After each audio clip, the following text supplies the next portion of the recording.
সুমন ভাই, আমার কোয়েশ্চেনটা স্পেসিফিক এই জায়গাটাতে। India over the years last 2013-র পর থেকে আইসিসি টুর্নামেন্টগুলোতে সেমিফাইনাল ফাইনাল স্টেজ যে গিয়ে কোলাপস করেছে, এবং হঠাৎ করে অল অফ আ সাডেন একটা ম্যাচই তারা কোলাপস করেছে, সেটা হয়েছে হয় সেমিফাইনাল না হয় ফাইনাল। এটা কি ওই বড় মঞ্চের প্রেশারের জায়গাটা, যে এক্সপেকটেশনটা অনেক হাই এখন কমার্শিয়াল এই সময়টাতে সবাই এটাই ধরে নেয় যে India will go to the final এবং জাস্ট লিফট দ্য ট্রফি, এরকম একটা চিন্তা ভাবনা দর্শকদের থাকে। সো এই প্রেশারটাই কি আলটিমেটলি কাল হয়ে দাঁড়ায় ইন্ডিয়ার জন্য? আমার মনে হয় ইন্ডিয়ানরা, এটা আমার সম্পূর্ণ নিজের ধারণা, আগে বললেই ইন্ডিয়ানরা মাঠের থেকে অনেক কিছু বেশি ভাবে। এই recently last 3-4 years India is a very good team, without any doubt. ইন্ডিয়ার হাতে টপ ক্লাস ব্যাটসম্যান আছে, টপ ক্লাস বোলার আছে, এই মুহূর্তে দুজন অ্যাটাকিং স্পিনার আছে, পেস বোলিং ডিপার্টমেন্টটা আগের যে কোনো সময় তো খুব ভালো। ব্যাটিং তো আমরা সবসময় ইন্ডিয়ার দেখেছি, চ্যাম্পিয়ন ব্যাটসম্যান আছে। তাদেরকে আসলে এত কিছু করার দরকার নেই। আমি মনে করি ইন্ডিয়া কিন্তু অনেক কিছু ভাবে, উইকেট কেমন হবে, ফিকচারটা কেমন হবে, কোথায় খেলাবে, কখন খেলাবে, এত কিছু ভাবতে যেয়ে মনে হয় সেমিফাইনালে তারা প্রেশারটা রাখতে পারেন না। সবসময় তো কন্ডিশন আপনার মতো হবে না, সবসময় চাইলেও আপনার প্রকৃতির একটা ব্যাপার থাকে, কিন্তু সেটা চেঞ্জ হতেই পারে। আমার দে থিঙ্ক টু মাচ। এবার ইভেন ওয়ার্ল্ড কাপে এবার দেখেন না, তাদের ভেন্যু, তাদের উইকেট, তাদের সব কিছু তাদের মতো করে চায়। আমার মানে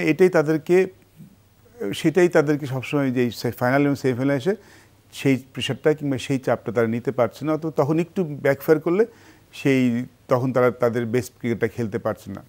I don't think they need to do that.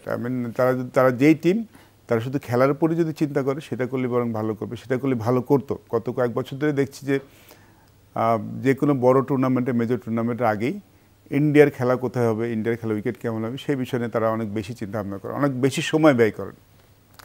আমরা ওই ব্যাপারটা নিয়ে কথা বলছিলাম যে ফিক্সচার এবং আনুষঙ্গিক বিষয়বস্তু নিয়ে ইন্ডিয়ান টিমের যে একটা আগ্রহের জায়গাটা, আমরা ইন্ডিয়ান টিমের বোলিং অ্যাটাক নিয়ে কথা বলতে চাই। কালকের ম্যাচটা তো ইন্ডিয়ান টিমের বোলিংটাই মূলত কার্যকারিতা রেখেছে, এবং সেই জায়গাটায় স্পিনাররা ভালো করেছেন, অক্ষর প্যাটেল এবং কুলদীপ যাদব, সেই সঙ্গে জসপ্রীত বুমরার একটা কন্ট্রিবিউশন ছিল। জসপ্রীত বুমরা এই টিমটার এক্স ফ্যাক্টর কিনা। আমরা জসপ্রীত বুমরার পাওয়ার প্লে এবং 12 থেকে 20 নম্বর ওভারের দুইটা পরিসংখ্যান একটু দেখে তারপর আমরা আলোচনায় ফিরতে চাই। প্রথমে 12 নম্বর থেকে 20 নম্বর ওভারটা একটু সুমন ভাই দেখি, পাওয়ার প্লেটা একটু পরে আসি।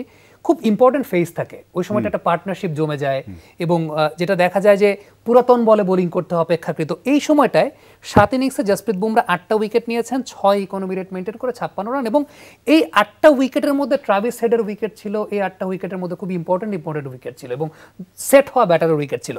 পাওয়ার প্লের জায়গাটা যদি যাই, পাওয়ার প্লের অবস্থাটা খুব এক্সপেক্টেড এবং খুবই ভয়ঙ্কর। জসপ্রীত বুমরা ইকোনমি রেটটা 3-এর একটু বেশি, 4-এর একটু কম, এবং 7 ইনিংসে 12 ওভার বল করে 45 রান দিয়ে 4টা উইকেট পেয়েছেন, 3.75 তার ইকোনমি রেট। শুনুন, দুইটা ফেজ নিয়ে যদি বলি, পাওয়ার প্লেটা এক্সপেক্টেড, কিন্তু যে পরে যখন ফিরে এসে সেকেন্ড স্পেলে আসেন, এই জায়গাটা আসলে একটা টিমের জন্য, একটা ব্যাটিং সাইডের জন্য কতটুকু থ্রেটফুল থাকে? পাওয়ার প্লেতে 3.75 উইনিং দ্য গেম। ওপেনিং বলে যদি 3 আন্ডার 4 রানে দেয়, 7 উইকেটে নেয়, আপনি আসলে ম্যাচটা জিতে যাবেন, কারণ অন্য টিমটা কিন্তু আর স্টার্টটা পেল না। Very important. At the same time যখন একটা ইম্পর্টেন্ট টাইম শুরু হয় শেষের ওভারগুলিতে, তখনই কিন্তু আগে ব্যাটিং করলে কিন্তু কয়েকটা ম্যাচে কিন্তু আমরা দেখেছি টিম রান রেট চলে গেছে। বুমরা আসার পরে রান রেট 6 জায়গায় রান রেট চলে গেছে 10+। বুমরা আসার পরে 8 রান রেট চলে গেছে 12+। তার ওই ওভারগুলিতে আর কেউ প্ল্যান করতে পারছে না, থাকে না ওই সময় ওভারগুলিতে, এবং তার ওভারগুলি কিন্তু খেলাটা শেষ করে দিচ্ছেন বাকি টিমের জন্য। ডেফিনেটলি ওই টপ যখন প্রথমে বল করছেন খুব ইম্পর্টেন্ট, বা শেষের দিকে মোস্ট অফ দ্য গেম কিন্তু ইন্ডিয়া কন্ট্রোল করেছে বাই বুমরা। ওই সময় অপোনেন্ট রানও করতে পারেনি, বুমরা উইকেটে দিয়েছে, অন্য বোলারদের কাজটা কিন্তু সহজ করে দিয়েছে।